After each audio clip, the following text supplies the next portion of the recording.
This story is a true story. To see and hear this story, you will have to be strong from the heart. This story will take us back many years. If you are ready to hear this story, then listen to it carefully. In the remote hills of East Texas, where the pine forests meet endless plains, there once stood a series of camps that promised salvation to the damned between 1845 and 1881. Over 300 souls entered these redemption camps seeking forgiveness for their sins, only a handful ever left alive, the survivors.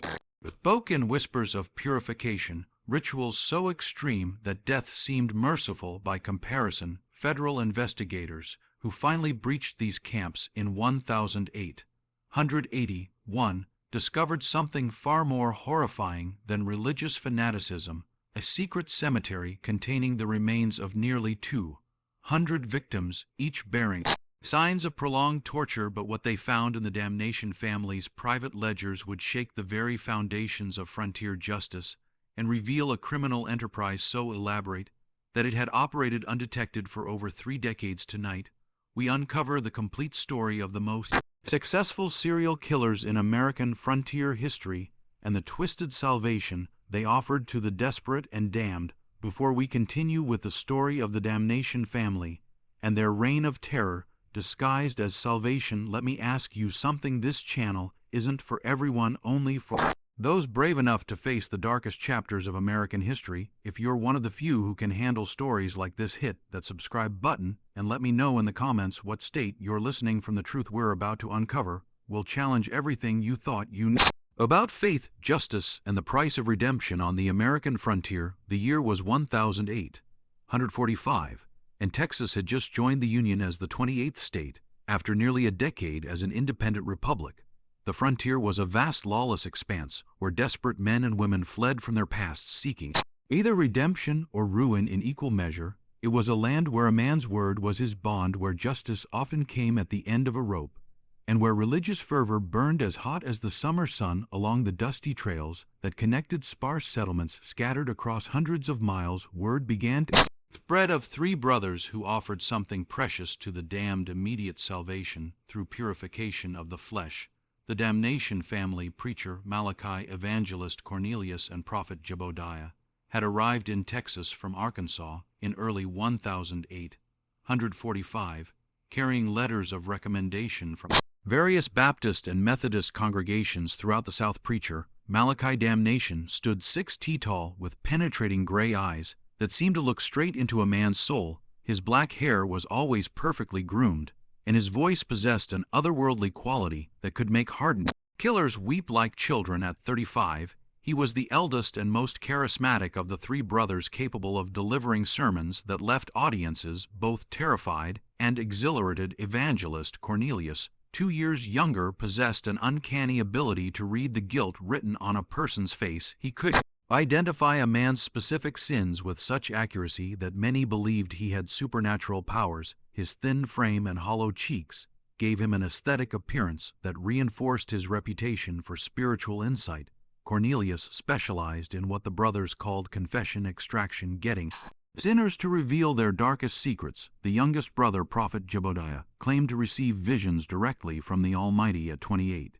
He was built like a blacksmith with massive hands that he claimed were blessed with healing powers. His role was to oversee the physical aspects of purification, ensuring that each penitent received exactly the level of suffering their sins demanded. Together, they established a network of redemption camps along the most desolate stretches of East Texas, where the cypress swamps met the piney woods and civilization felt like a distant memory. The camps appeared modest from the outside: canvas tents arranged in perfect circles around rough wooden crosses, with a central fire pit where the brothers would preach to gatherings of desperate souls.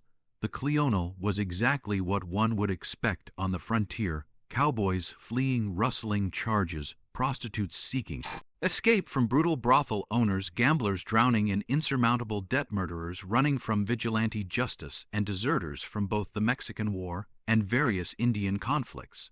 But the camps also attracted a surprising number of seemingly respectable citizens, merchants guilty of fraud, politicians fleeing corruption scandals, and even some legitimate seekers of spiritual guidance who had heard of the brothers' reputation for miraculous transformations. The Damnation brothers preached a harsh gospel of immediate purification that resonated with the violent, unforgiving nature of frontier life. Sin must be burned away like chaff in the fire. Malachi would thunder, his voice echoing through the pines as flames danced across his angular face. The flesh must suffer, so the spirit can soar to eternal glory. There are no shortcuts to salvation, only the narrow path of pain that leads to paradise. Their reputation for producing miraculous transformations spread throughout Texas and into neighboring states, according to testimonials that appeared regularly in frontier newspapers. Men entered the camps as hardened sinners and emerged as new creations, gentle as lambs, pure as mountain snow, ready to spread the gospel to the furthest corners of the earth. It was on a sweltering August night in 1847 that the first disturbing reports began to surface. Though few paid attention at the time, a cattle driver named Samuel Hartwell had stumbled into the town of Marshall, Texas, barely alive, and speaking in terrified whispers about what he had witnessed at a redemption camp near the mysterious waters of Cotto Lake. Hartwell's appearance was shocking to those who had known him before his spiritual journey. Once a robust man in his 30s, he now appeared gaunt and prematurely aged. His hair having turned completely white, his hands shook uncontrollably, and he would flinch violently at unexpected sounds. Most disturbing were his eyes, once bright blue. They now held a hollow, haunted quality that suggested he had seen things no man should witness. His story was fragmented, told between fits of trembling and moments of catatonic silence that could last for hours. According to the local pastor who took him in, Hartwell would wake each night screaming about the pit of purification, and the screaming that never stopped during his more lucid moments. He spoke of arriving at the camp seeking forgiveness for killing a man in a saloon fight over a disputed card game. They said the pain would cleanse my soul. Hartwell whispered to Pastor William Matthews, his voice barely audible even in the silence of the church. Brother Malachi looked into my eyes and told me exactly what I had done, not just the killing, but things I'd never told another living soul. He knew about the money I'd stolen from my mother before leaving Arkansas. He knew about the woman I'd left pregnant in New Orleans. He knew everything. According to Hartwell's account, the purification process began immediately upon arrival at the camp. New penitents were stripped of all possessions, including their clothes, and given rough burlap robes, to where they were then required to confess not only the sin that had brought them to the camp, but every transgression they had ever committed, no matter how minor. Brother Cornelius would sit across from you with this ledger. Hartwell recalled, his voice taking on a monotone quality. As if reciting from memory, he'd write down everything you said, and if he suspected you were holding something back, Brother Jebodiah would use his gifts to help you remember those hands of his that could cause pain you couldn't imagine. The confession process could take days or even weeks, depending on the perceived honesty of the penitent. Only when the brothers were satisfied that every sin had been revealed would the physical purification begin. This started with a complete fast, 7 days, with nothing but water, during which the penitent was forced to dig their own grave as a symbol of their spiritual death. The hunger was nothing compared to what came next. Hartwell continued, his entire body beginning to shake as he recalled the memories. They called it the trial of fire, beatings with leather whips that had metal fragments sewn into them. Each lash was supposed to represent a specific sin being scourged from your flesh, but it went on for hours, sometimes days. But the physical torture was only the beginning. Hartwell described ritualistic burials where penitents were placed in graves they had dug and covered with dirt, leaving only their faces exposed. They would remain buried for varying lengths of time, sometimes minutes, sometimes hours, while the brothers prayed over them and declared their spiritual death complete. Some of them never came back up. Hartwell whispered, his eyes wide with remembered terror. Brother Malachi would stand over the graves and declare them perfectly purified, said they'd been called home to glory. But I saw their faces when they went under. There was no peace, only absolute terror. The most horrifying aspect of Hartwell's account was his description of those who didn't survive the purification process. According to him, the brothers maintained that death during purification was the ultimate blessing, proof that the individual had achieved such complete spiritual cleansing that God had called them directly to paradise. They had a special ceremony for the ones who died. Hartwell recalled. Brother Malachi would read from the Bible while Brother Jebediah covered the grave, and then they'd plant a wooden cross and add the person's name to what they called the roll of the redeemed. They said these souls were the lucky ones. They skipped purgatory entirely. Local authorities in Marshall initially dismissed Hartwell's story as the ravings of a man broken by guilt and frontier madness. After all, no one had come forward to report missing persons, and the Damnation brothers had impeccable credentials. They carried letters of recommendation from churches throughout Arkansas, Louisiana, and Mississippi, along with testimonials from grateful families whose loved ones had been transformed by their ministry. Share.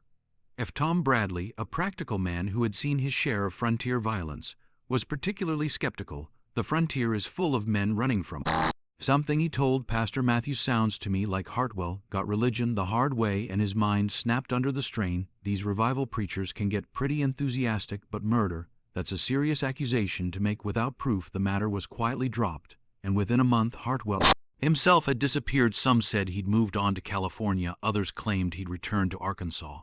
Pastor Matthews suspected something more sinister, but without evidence there was nothing he could do. The camps continued to operate without interference, their reputation for miraculous conversions growing with each passing season. But Hartwell's disappearance was just the beginning of a pattern that would emerge over the following decades. As the months turned to years, the legend of the Damnation family's miraculous conversions spread throughout the South and beyond. They claimed to have saved over 1,000 souls, transforming the most hardened criminals into model citizens who went forth to spread the gospel in the most dangerous corners of the frontier. Testimonial letters arrived regularly at newspapers throughout Texas, Arkansas, and Louisiana, praising the brothers' work and describing profound spiritual transformations. The testimonials followed a remarkably consistent pattern. A desperate sinner would arrive at a redemption camp, undergo the purification process, and emerge as a completely new person within weeks of their transformation. They would feel called to missionary work in remote territories, California, Oregon, the Rocky Mountains, or deep into Indian Territory.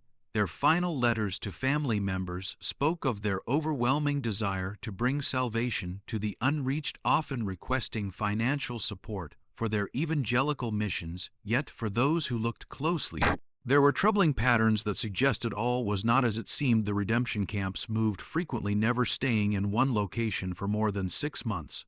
The brothers explained this as following God's calling to reach new populations of sinners, but it made tracking their activities nearly impossible for law enforcement agencies that were already stretched thin across the vast frontier. More disturbing were the accounts of families who sent wayward sons or daughters to the camps, only to receive letters months later informing them that their loved ones had been so transformed by the experience that they had felt called to missionary work in distant territories. These family members were never seen or heard from again, but the Damnation brothers always had explanations, and often forged letters to account for their absence. Mrs. Elena Westbrook of New Orleans became one of the first to question the brothers' claims when her son Thomas, a gambling addict with mounting debts, disappeared after entering a redemption camp near Shreveport in 1849. Initially, she received regular letters describing his spiritual transformation and growing desire to spread the gospel in California. The letters contained enough personal details to convince her of their authenticity, and Thomas even requested money to support his missionary work. At first, I was overjoyed. Mrs. Westbrook would later tell investigators Thomas had been heading down a dark path, and these letters suggested he had found salvation. But something about the handwriting bothered me. It looked like Thomas's writing, but there were subtle differences, the way he formed certain letters, the phrases he used. I began to suspect someone was copying his style. When Mrs. Westbrook hired a private investigator to locate her son in California, the results were deeply troubling. None of the churches or missions in the areas Thomas claimed to be working had any record of him. The addresses he provided in his letters were either non-existent or occupied by people who had never heard of Thomas Westbrook or his missionary work. Similar stories began to emerge from across the region. Dr. Elizabeth Thornton, a traveling physician who had treated several survivors of the camps, began to notice a disturbing pattern in their symptoms. They exhibited signs of severe trauma. She would later testify before a federal tribunal, not the peaceful countenance of the spiritually redeemed, but the hollow stare of those who had witnessed unspeakable horrors. The few survivors who did return to civilization were indeed changed men and women, but not in the way the brothers claimed. They spoke little, started at sudden noises, and seemed to carry a burden of knowledge too terrible to share. Most disturbing was their universal reluctance to discuss their time at the camps, as if bound by some unholy oath of silence. Dr. Thornton documented several cases that particularly troubled her. Jacob Miller, a former outlaw who had survived the purification process, displayed symptoms she had only seen in soldiers who had witnessed the worst atrocities of war. He would wake screaming about the pit and the ceremony of ascension. She noted in her journal, when pressed for details, he would only say that some forms of salvation came at too high a price. Another survivor, a woman named Sarah Colby, who had sought redemption after abandoning her children to pursue a life of prostitution, returned to her family a broken shell of her former self. She would spend hours staring at nothing. Her sister Mary reported sometimes she would whisper prayers, but they weren't normal prayers. She would ask God to forgive her for the things she had seen, not the things she had done. Perhaps most telling was the case of Reverend Peter Hawkins, a Methodist minister who had volunteered to observe the Damnation brothers' methods with an eye toward incorporating their techniques into his own ministry. Hawkins had entered the camp as a spiritual mentor, an observer, not as a penitent, yet he emerged just as traumatized as any other survivor. There are forms of evil that masquerade as righteousness, Hawkins told Dr. Thornton during one of their sessions. I went seeking inspiration for my ministry and found something that shook my faith to its core. The brothers are not servants of God. They are something else entirely, something that uses our deepest spiritual needs as weapons against us. When pressed for specifics, Hawkins would only say that the true purpose of the camps had nothing to do with salvation and everything to do with exploitation of the most vulnerable members of society. He refused to elaborate, claiming that speaking truth would only endanger others who might be tempted to investigate. The pattern of mysterious disappearances and traumatized survivors continued throughout the 1850s and into the 1860s, but the chaos of the Civil War provided perfect cover for the Damnation brothers' activities. With entire populations displaced and communication systems disrupted, it became even easier for people to vanish without explanation. However, the end of the war brought new challenges for the brothers and new opportunities for those seeking to expose their crimes. In the spring of 1879, nearly 15 years after the conflict's end, a young Texas Ranger named Captain James Morrison began investigating reports of missing persons throughout East Texas. Morrison was a methodical man with a background in military intelligence, and he noticed something that others had missed: a pattern of disappearances that seemed to follow the movement of the redemption camps like a shadow across the frontier. Morrison had been assigned to the case after receiving a formal complaint from Senator Charles Whitman of Louisiana, whose nephew had disappeared after entering a damnation camp near the Texas border. Unlike previous investigations which had been conducted by local sheriffs with limited resources and jurisdiction, Morrison had the authority and funding to conduct a comprehensive multi-state investigation. "There's something here that doesn't add up," Morrison wrote in his initial report to Ranger headquarters in Austin. "I've documented over 60 missing persons cases in the past 3 years alone, all connected to these redemption camps. That's not counting the cases from earlier years or other states, where records are incomplete." Morrison's investigation led him to interview dozens of families who had lost contact with relatives after they entered the camps. The stories were remarkably similar. Loved ones would seek redemption at a damnation camp. Correspondence would continue for several weeks describing their spiritual transformation, then abruptly cease with a final letter explaining their calling to missionary work in remote locations. The ranger's suspicions deepened when he attempted to verify these missionary claims. Letters sent to the addresses provided were invariably returned as undeliverable churches, and missions in the territories where the converts had allegedly gone to serve had no record of their arrival. Most damning, Morrison discovered that several of the testimonial letters supposedly written by grateful families contained identical phrases and even identical grammatical errors. Someone is manufacturing these testimonials. Morrison concluded in a confidential memo to his superior, the question is whether we're dealing with fraud, kidnapping, or something worse. Morrison's breakthrough came when he encountered a man named Tobias Fletcher in a tavern in Jefferson, Texas. Fletcher was drunk and rambling, but his story was coherent enough to send chills down Morrison's spine. Fletcher claimed to have worked as a gravedigger and general laborer for the Damnation brothers for nearly 2 years in the mid-1870s. I thought I was helping with the Lord's work, Fletcher whispered, his hands shaking as he reached for his bottle. Brother Malachi told me I was blessed to assist in purification of souls, but some of those graves weren't for show. Some stayed filled permanent. He'd pray over them and declare another soul saved for eternity.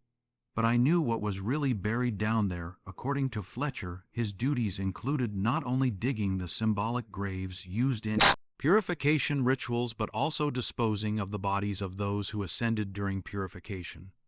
The brothers maintained that these individuals had achieved such complete spiritual cleansing that God had called them directly to paradise. But Fletcher had seen enough bodies to know the difference between natural death and murder, the way Brother Jebediah would work with his hands.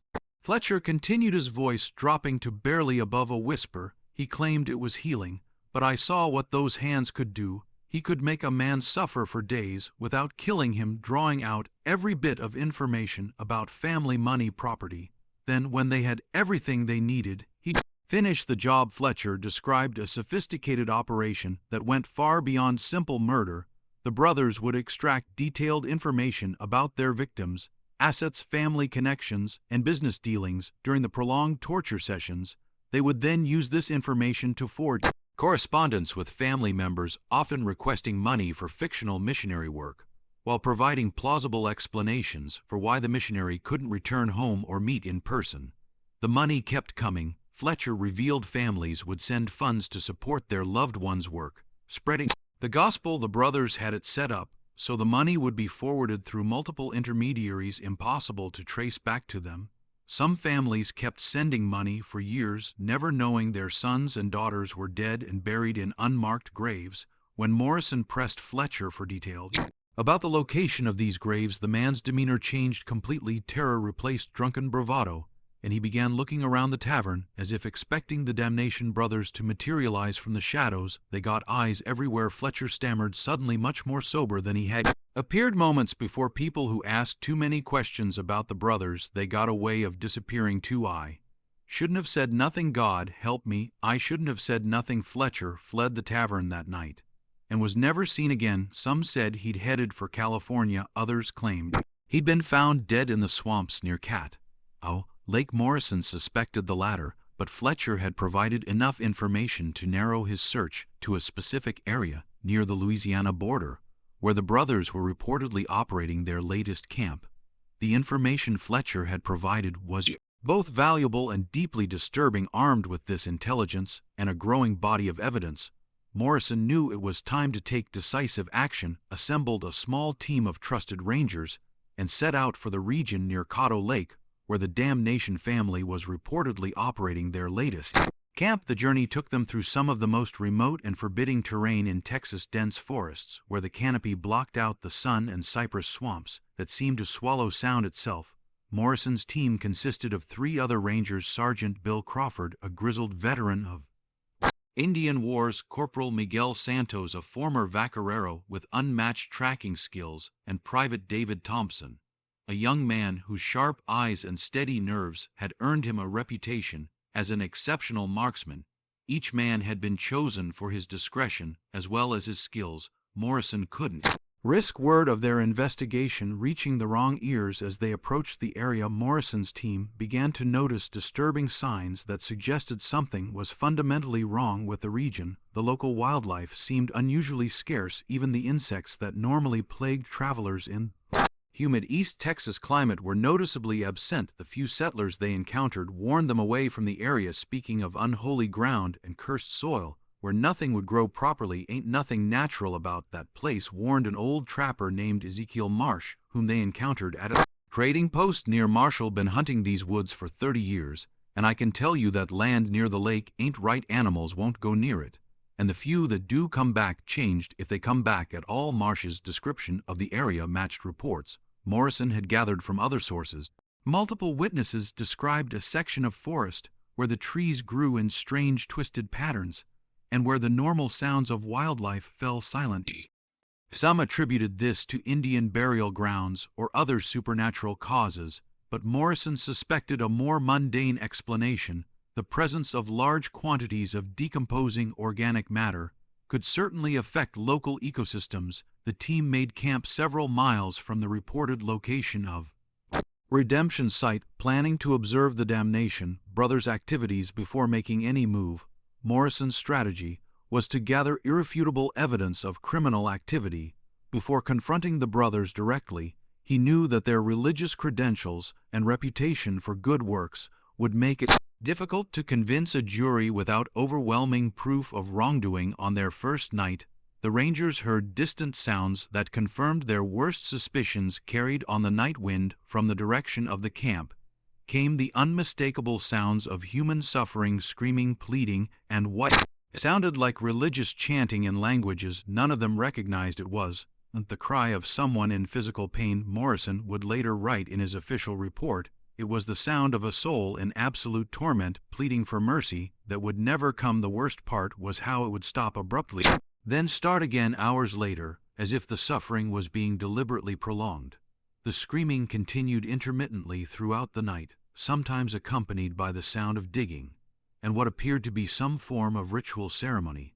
When dawn broke, Morrison and his men found the courage to conduct a preliminary reconnaissance of the area. What they discovered in the woods surrounding the camp would challenge everything they thought they knew about the scope of the Damnation family's crimes. Fresh graves dotted the landscape like a macabre garden, far too many to be explained as symbolic elements of religious ritual. Morrison counted over 60 graves that appeared to have been dug within the past year alone, each marked with a simple wooden cross, bearing only a number. But it was the smell that convinced Morrison they had found something genuinely horrific. Despite the brothers' apparent efforts to manage their burial ground, the unmistakable odor of decomposition hung heavy in the humid air. Private Thompson, who had served as a battlefield medic during the Indian conflicts, confirmed Morrison's suspicions. That's the smell of a lot of bodies, Captain Thompson reported grimly. Fresh ones and old ones too. Whatever's happening here, it's been going on for a long time. As the Rangers moved closer to the camp itself, they began to hear sounds that made their blood run cold. From the largest tent came the rhythmic sound of metal striking flesh, accompanied by a man's agonized screaming and what sounded like religious incantations. The voice delivering the incantations was calm, almost conversational, creating a horrifying contrast with the obvious suffering of the victim. Morrison realized they were witnessing an active torture session, probably part of the purification process. Fletcher had described the Ranger captain faced a terrible decision: intervene immediately and risk losing the evidence needed to expose the full scope of the brothers' crimes, or allow the torture to continue while they gathered intelligence. The decision was made for him when the screaming suddenly stopped, replaced by an ominous silence that was somehow even more disturbing than the sounds of suffering. Morrison knew they had just witnessed a murder, and any hope of saving that particular victim was gone now. Their priority had to be gathering evidence and preventing future atrocities using hand signals. Morrison deployed his men around the perimeter of the camp. What they observed over the next several hours would provide the foundation for one of the most significant criminal prosecutions in frontier history. The brothers operated with the efficiency of a well-established business, their activities following a precise schedule that suggested years of experience and refinement. What Morrison and his team witnessed during their surveillance would soon lead them deeper into the investigation, revealing layer after layer of criminal sophistication that defied everything they thought they knew about. Frontier Crime documented a horrific routine that revealed the true nature of the Damnation Brothers' operation each morning. Began with what appeared to be a legitimate religious service complete with hymn singing and Bible readings. New arrivals would participate in these services probably believing they had found genuine spiritual guidance, but as the day progressed, the facade of religious devotion would gradually give way to something far more sinister. Individual counseling sessions would begin, during which Brother Cornelius would extract detailed confessions from the penitents. These sessions often lasted for hours, and the Rangers could hear increasingly desperate pleading from inside the confession tent. Brother Cornelius has a gift for knowing exactly what people are hiding, Morrison noted in his surveillance log, but I'm beginning to suspect this divine insight comes from more earthly sources. Prolonged interrogation combined with psychological manipulation and probably torture, the brothers had perfected a system for extracting not only confessions, but detailed information about their victims, financial assets, family connections, and anything else that might prove profitable. They would use this information to craft convincing forged correspondence with family members, often continuing these fictional relationships for months or even years after the victim's death. Private Thompson, who had positioned himself closest to the camp, reported observing Brother Jebediah's healing sessions, which were actually torture sessions designed to break down the victim's resistance. "He's got a collection of tools that would make a Spanish inquisitor proud," Thompson whispered during one of their nightly briefings, "and he knows exactly how to use them to cause maximum pain without killing too quickly." The most disturbing aspect of the brothers' operation was its systematic nature. They had clearly developed their methods over many years, refining their techniques for extracting information, forging documents, and disposing of bodies. The camp Morrison's team was observing was obviously not their first. It showed all the signs of a well-established operation that had been repeated many times in many locations. On the second night of their surveillance, the Rangers witnessed what the brothers called a ceremony of ascension, their euphemism for murder. A penitent who had apparently undergone several days of torture was brought to the center of the camp, where Brother Malachi delivered a lengthy sermon about the blessing of spiritual purification. The victim, barely conscious and showing obvious signs of prolonged abuse, was then ceremonially released from earthly bonds by Brother Jebediah. "They're not killing in a fit of religious madness," Morrison wrote in his report. "This is cold, calculated murder, performed with the precision of a business transaction. The religious elements are just window dressing, designed to provide psychological cover for the perpetrators and explain away the victim's disappearance." The ceremony concluded with the victim being buried in one of the numbered graves. File. Brother Malachi recorded the ascension in a leather-bound ledger. The Rangers realized they were witnessing the final step in a process that had probably been repeated hundreds of times over the past 3 decades, but Morrison's team also discovered evidence that the brothers' crimes extended far beyond simple murder for profit. Hidden in the woods surrounding the camp, they found what appeared to be a workshop where documents were forged and other criminal activities planned. The brothers had clearly been involved in everything from counterfeiting currency to fraud schemes that spanned multiple states. "We're not just dealing with serial killers," Morrison concluded after reviewing the evidence. "We're looking at one of the most sophisticated criminal enterprises in American history. These men have been using religion as a cover for every type of crime imaginable, and they've been doing it for decades." On their third day of surveillance, Morrison's team witnessed something that forced them to abandon their observation post and take immediate action. A family of 4 parents and 2 young children arrived at the camp seeking family purification for what appeared to be relatively minor moral infractions. The sight of children being led into the camp made it impossible for Morrison to wait any longer for backup or additional evidence. "I couldn't stand by and watch children become victims of these monsters," Morrison later explained to his superiors. "We had enough evidence to prove their guilt, and we had a duty to protect innocent life." Morrison's plan was to arrest the brothers during their evening service, when all 3 would be together and relatively exposed. However, the Rangers quickly discovered that the Damnation family was far more dangerous than they had anticipated. The brothers had obviously planned for possibility of law enforcement intervention and had prepared accordingly. When Morrison's team moved in to make the arrests, they found themselves facing not only the three brothers, but also several heavily armed accomplices who had been posing as camp workers. What followed was a gunfight that lasted nearly an hour and left two of the accomplices dead and Sergeant Crawford wounded during the battle. The Rangers were horrified to discover that some of the camp's penitents had been so thoroughly broken by their torture that they actually tried to defend their tormentors. These victims, apparently suffering from what would later be recognized as a form of psychological conditioning, believed that attacking the brothers would result in their own damnation. They begged us not to hurt their saviors. Private Thompson reported some of them actually threw themselves between us and the brothers, convinced that we were agents of Satan trying to prevent their purification.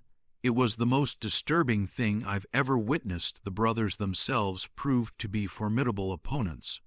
Brother Malachi was an excellent marksman who had obviously seen combat before, while Brother Jebediah's massive size and strength made him dangerous even without weapons. Brother Cornelius, though physically less imposing, demonstrated an uncanny ability to manipulate people, even in the midst of combat, using psychological tactics to confuse and demoralize the Rangers. The turning point came when Morrison managed to reach the tent where the brothers kept their records. Inside, he found not only detailed accounts of their crimes, but also evidence of their true identities. The Damnation name was an alias. The brothers were actually the Blackwood family wanted for murder and fraud in Arkansas, Louisiana, and Mississippi. Everything about them was a lie. Morrison discovered their names, their religious credentials, their testimonials, all carefully crafted fiction, designed to provide cover for their criminal activities. They weren't misguided religious fanatics. They were career criminals who had found perfect disguise with their true identities exposed and their records in the hands of law enforcement. The brothers' resistance began to crumble one by one. They were taken into custody, though not before Brother Cornelius made a final attempt to escape by taking one of the child victims as a hostage. The standoff that followed revealed the true depth of the brothers' depravity. When Morrison attempted to negotiate for the child's release, Brother Cornelius calmly explained that the child had already been marked for purification, and that killing him would actually be an act of mercy. "You don't understand the service we provide," Brother Cornelius told Morrison with chilling calm. "These people come to us broken, sinful, worthless. We give their lives meaning by allowing them to participate in something greater than themselves. Death during purification is the highest honor we can bestow." It was Private Thompson who ended the standoff with a perfectly placed shot that wounded Brother Cornelius without harming the child. The remaining accomplices surrendered immediately, apparently recognizing that their cause was lost with the immediate threat neutralized, and the brothers finally in custody. Morrison's team could begin the grim task of uncovering the full scope of what they had stumbled upon. What they would discover in the hours and days that followed would exceed even their worst expectations. Documenting the full scope of their crimes, what they found in the camp and the surrounding area exceeded their worst expectations and provided evidence of criminal activity spanning over 3 decades. The brothers' record keeping was meticulous and damning. Their ledgers contained detailed information about more than 400 victims, including names, backgrounds, methods of execution, and the amounts of money extracted from their families through fraudulent correspondence. The records showed that the brothers had been operating since at least 1843, 2 years before their arrival in Texas. They kept records like it was a business. Morrison reported each victim was assigned a number, and they tracked everything: how much money was stolen, what information was extracted, even which torture methods were most effective for different types of people. It's the most coldly methodical approach to murder I've ever encountered. The physical evidence was equally horrifying. Excavation of the numbered graves revealed the remains of nearly 200 individuals, most showing signs of prolonged torture before death. The victims ranged in age from teenagers to elderly individuals and included both men and women from all walks of life. Forensic examination of the remains conducted by Dr. Elizabeth Thornton and a team of medical experts brought in from Austin and New Orleans revealed the sophisticated nature of the brothers' torture methods. They had clearly studied human anatomy and psychology. Dr. Thornton reported their techniques were designed to maximize suffering while keeping victims alive as long as possible. The discovery that shocked investigators most was evidence that the brothers had been experimenting with different methods of prolonged torture, apparently seeking to develop more effective interrogation techniques. Some victims showed signs of having been subjected to multiple different torture methods over extended periods, suggesting that their suffering had been used as a form of research. This wasn't just about extracting money or information. Morrison concluded, "I believe these men derived genuine pleasure from causing suffering. The religious framework provided justification for their sadistic impulses, while also attracting a steady supply of vulnerable victims." The workshop Morrison's team had discovered yielded additional evidence of the brothers' criminal versatility. In addition to document forgery equipment, they found printing plates for counterfeit currency, stolen religious artifacts that had been modified for torture purposes, and detailed maps showing the locations of other camps the brothers had operated throughout the South. Perhaps most disturbing was the discovery of what appeared to be a training manual written by Brother Malachi, detailing methods for identifying and exploiting vulnerable individuals. The manual included psychological profiles of different types of victims, techniques for gaining their trust, and step-by-step instructions for extracting maximum value from each person before their death. They had turned human exploitation into a science. Dr. Thornton observed after reviewing the manual, every aspect of their operation was calculated to maximize profit while minimizing risk of detection. It's a level of systematic evil that defies comprehension. The scope of the brothers' network became clear when investigators examined their correspondence with accomplices in other states. The Damnation family had not been operating alone. They were part of a larger criminal organization that included forgers, con artists, and even some corrupt law enforcement officials who had been paid to look the other way. But the brothers' crimes extended far beyond what had been discovered at this single camp. As word of their arrest spread throughout the region, a flood of new information began pouring in from across the South, with information that revealed the true scope of the brothers' criminal enterprise. Letters arrived from across the South, describing similar camps and suspicious disappearances dating back to early 1840. Mrs. Catherine Phillips of Mobile, Alabama, wrote to authorities describing the disappearance of her husband in 1852, after he had attended a purification camp operated by three brothers who matched the description of the Damnations. Samuel received letters from our son for nearly 2 years. After he left for the camp, she explained the letters described his missionary work in California and requested money for his evangelical efforts. We sent over $800 before the letters stopped coming. Similar stories emerged from Louisiana, Arkansas, Mississippi, and even Indian Territory. A pattern emerged of camps that would operate for 6 to 12 months in remote locations before moving on, leaving behind only vague stories of successful conversions and departed missionaries. The investigation revealed that the brothers had perfected a method of exploiting the poor communication systems of the frontier era by operating in remote areas and constantly moving their base of operations. They had made it nearly impossible for law enforcement agencies to track their activities or connect disappearances across different jurisdictions. They understood better than most law enforcement officials how to exploit the weaknesses in our system.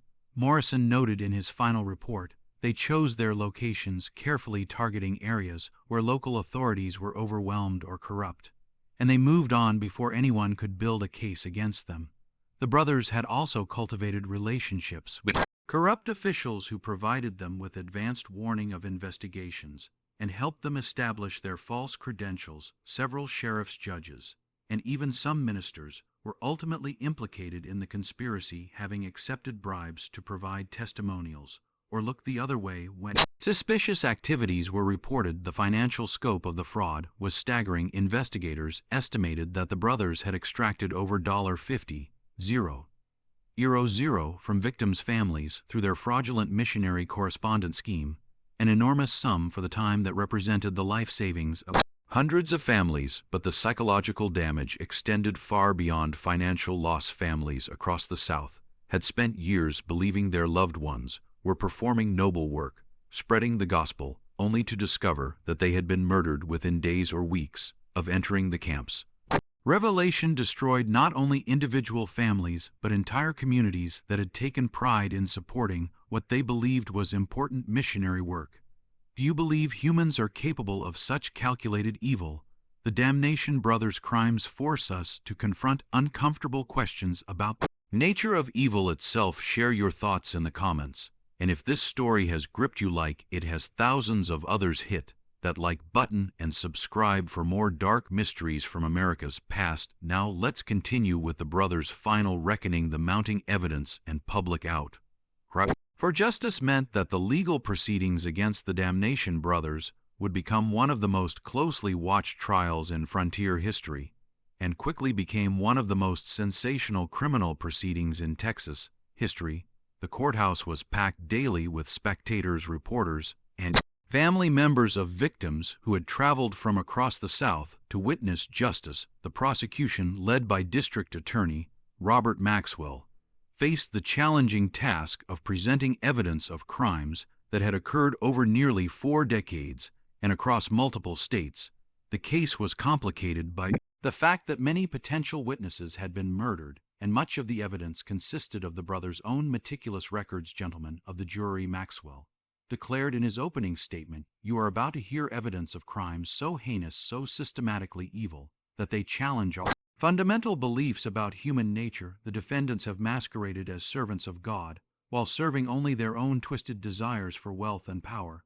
The defense strategy, led by prominent attorney James Worthington, attempted to portray the brothers as misguided religious zealots whose extreme methods had been motivated by genuine, if misplaced, spiritual fervor. Worthington argued that the brothers had genuinely believed they were saving souls, and that any deaths had been unintentional results of overly enthusiastic religious practices.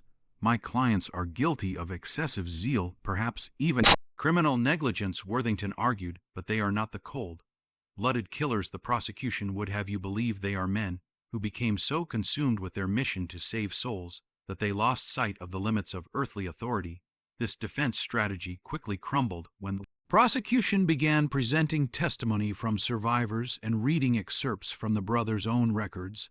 The methodical nature of their crimes, the detailed financial tracking, and the evidence of systematic torture made it impossible to maintain the fiction of religious motivation. Brother Malachi's own testimony proved particularly damaging to the defense. Rather than showing remorse or claiming religious justification, he spoke with cold pride about the efficiency of their operation and their success in avoiding detection for so many years.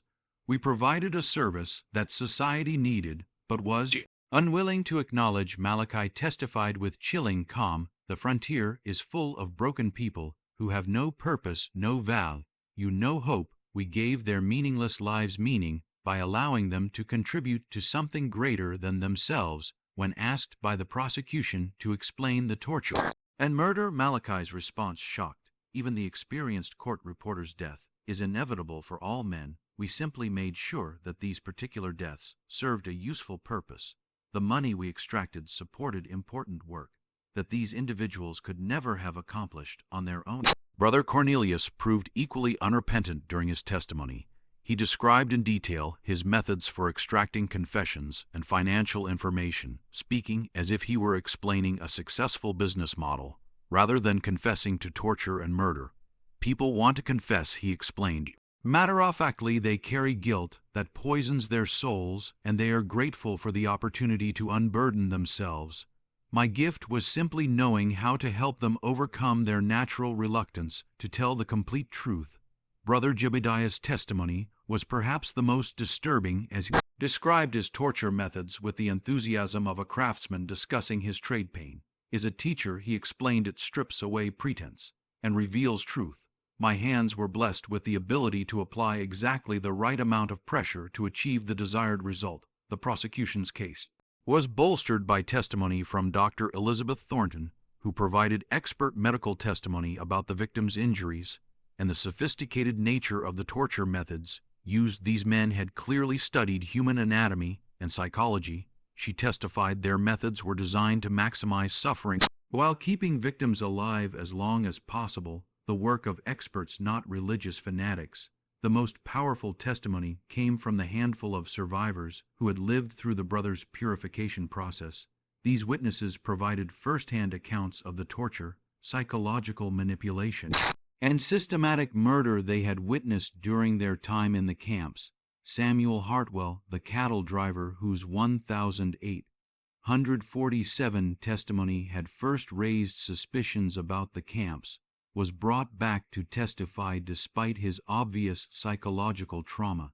His description of the purification process provided the jury with a detailed understanding of how the brothers operated. They didn't just want to kill us. Hartwell testified, his voice barely audible in the packed courtroom. They wanted to break us completely, first body, mind, and spirit. The torture wasn't just about extracting information. They enjoyed watching us suffer. Other survivors corroborated Hartwell's account and provided additional details about the brothers' methods. Rebecca Marsh, a former prostitute who had survived 3 weeks in a camp, described how the brothers used psychological manipulation to break down their victims' resistance. They would tell you that your suffering was necessary for your salvation, she testified. They made you feel grateful, for the torture convinced you that you deserved it. By the time they were finished with you, you believed that dying would be a mercy, and that believing it would make you one of the blessed. Perhaps most disturbing was the testimony of Jacob Wheeler, a former accomplice who had helped the brothers with their forgery operations before developing a conscience and escaping. Wheeler provided insider details about the scope of the criminal enterprise and the brothers' long-term planning. They had it all mapped out. Wheeler testified they knew exactly how long they could operate in each location before suspicion would build, and they had escape routes planned for every camp. They even had contingency plans for what to do if law enforcement got too close. Wheeler's testimony revealed that the brothers had been planning to expand their operations to California and Oregon, where the gold rush had created new populations of desperate individuals who might be vulnerable to their schemes. They saw the western migration as a business opportunity. He explained all those people heading west with money and no family connections to track them down if they disappeared. One of the most shocking moments of the trial came when the prosecution revealed the brothers' true identities and criminal histories. Court records from Arkansas showed that the men calling themselves the Damnation family were actually Jacob Cornelius and Josiah Blackwood brothers, who had been wanted for murder and fraud since 1841. The Blackwood brothers had originally operated as confidence men in Little Rock, Arkansas, before graduating to more serious crimes. Their first known murder had occurred in 1842 when they killed a wealthy merchant who had discovered their fraudulent activities. Rather than face justice, they had fled west and assumed the identities of deceased ministers whose credentials they had stolen from a burned church. Everything about their religious personas was carefully constructed fiction. Prosecutor Maxwell revealed to the stunned courtroom they studied legitimate religious practices and terminology well enough to fool even experienced ministers. Their entire identity as the Damnation family was an elaborate disguise created to provide cover for their criminal activities. The revelation explained many of the inconsistencies that had troubled investigators over the years. The brothers' unusual interpretations of Christian doctrine, and their reluctance to associate with other ministers, and their constant movement between locations all made sense when viewed as the behavior of criminals maintaining false identities. DNA evidence also revealed that one of the men calling himself Jebediah Damnation was not actually related to the other two brothers. Court records showed that Jebediah was actually Walter Grimm, a former soldier who had been discharged from the army for brutality toward prisoners during the Mexican War. Grimm had joined the Blackwood brothers sometime in the late 1840s and had proven so valuable to their operations that they had included him in their assumed family identity. After deliberating for less than 3 hours, the jury returned guilty verdicts on all counts. All three defendants. The evidence had been so overwhelming and the crime so heinous that there was no realistic possibility of acquittal. Judge Harrison Caldwell, a stern man who had presided over many frontier justice cases, delivered sentences that reflected the unprecedented nature of the crimes. In my 30 years on the bench, he declared, I have never encountered evil of such systematic, calculated nature. Your crimes represent not only murder and fraud, but an assault on the very foundations of civilized society. Jacob Blackwood brother Malachi was sentenced to death by hanging for 17 counts of first-degree murder. Cornelius Blackwood brother Cornelius received the same sentence for 12 counts of murder and numerous counts of fraud and torture. Walter Grimm brother Jebediah was sentenced to death for 23 counts of murder, making him responsible for more confirmed deaths than either of his partners. The sentences were carried out on November 15, 1882, before a crowd of over 2,000 spectators who had traveled from across Texas and the surrounding states to witness the executions. Even on the gallows, the three men showed no remorse for their crimes. Jacob Blackwood's final words were characteristic of the arrogance he had displayed throughout the trial. We gave meaning to meaningless lives and purpose to purposeless deaths. History will vindicate our methods, even if contemporary society lacks the vision to understand them. Walter Grimm spoke last, and his final statement sent chills through the assembled crowd. There are others like us out there. We were not unique. We were simply more successful than most the frontier breed's predators. And there will always be those who know how to exploit the desperate and the damned. The Damnation case became a turning point in frontier law enforcement, leading to new requirements for religious organizations operating in remote areas, and increased cooperation between law enforcement agencies across state lines. The case also highlighted the vulnerability of isolated populations and the need for better communication systems to track criminal activity across jurisdictions. Dr. Elizabeth Thornton used her experience with the case to write one of the first comprehensive studies of criminal psychology, focusing on the methods used by systematic killers to identify and exploit vulnerable victims. Her work became a foundation for modern criminal profiling and victim advocacy programs.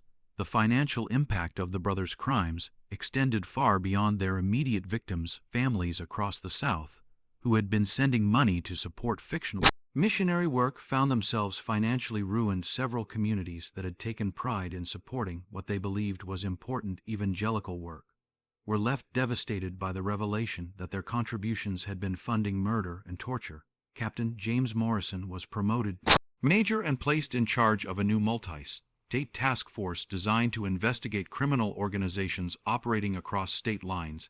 His methodical approach to the Damnation investigation became a model for complex criminal investigations throughout the American West. The sites of the brothers' camps remained largely abandoned, avoided by locals who believed the ground itself had been cursed by the atrocities committed there. Even today, more than a century later, some of the remote areas of East Texas where the Damnation family operated are said to be haunted by the spirits of those who sought salvation and found only horror. The story of the Damnation family forces us to confront uncomfortable truths about human nature and the potential for evil that exists within seemingly civilized society. Their crimes were made possible not only by their own depravity, but by a social system that failed to protect its most vulnerable members. The brothers succeeded for so long because they understood how to exploit the gaps in frontier society, the poor communication between jurisdictions, the reluctance to investigate the disappearance of social outcasts, and the general assumption that religious activities were inherently benevolent. They turned society's best impulses, faith, hope, and the desire for redemption into weapons against the very people who most needed protection. Perhaps most disturbing is the realization that the Damnation brothers were not aberrations or anomalies, but products of a system that created ideal conditions for their type of predatory behavior. The frontier's combination of isolation, desperation, and weak law enforcement created opportunities that were inevitably exploited by those willing to embrace absolute evil. Their story serves as a permanent reminder that evil often wears the mask of righteousness, and that the most dangerous predators are those who exploit our deepest spiritual and emotional needs in the world, where people seek meaning, purpose, and redemption. There will always be those ready to offer false salvation at the ultimate price. The Damnation family claimed to offer salvation to the damned, but in the end, they proved that some forms of damnation are far worse than any sin their victims had ever committed. Their legacy is written in unmarked graves scattered across the American frontier, a testament to the depths of human evil and the price of misplaced trust. What do you think about this dark chapter of American frontier history? Do you believe such systematic evil could exist in our modern world? Or were the Damnation brothers products of their unique time and place? Leave your thoughts in the comments below. If you found this story as chilling as thousands of others have, make sure to subscribe to our channel and hit that notification bell, because the American frontier holds many more dark secrets waiting to be uncovered. Share this video with someone who appreciates the shadows of history, and remember that sometimes the greatest evil comes disguised as salvation. Until next time, stay vigilant against those who would exploit faith for their own twisted purposes.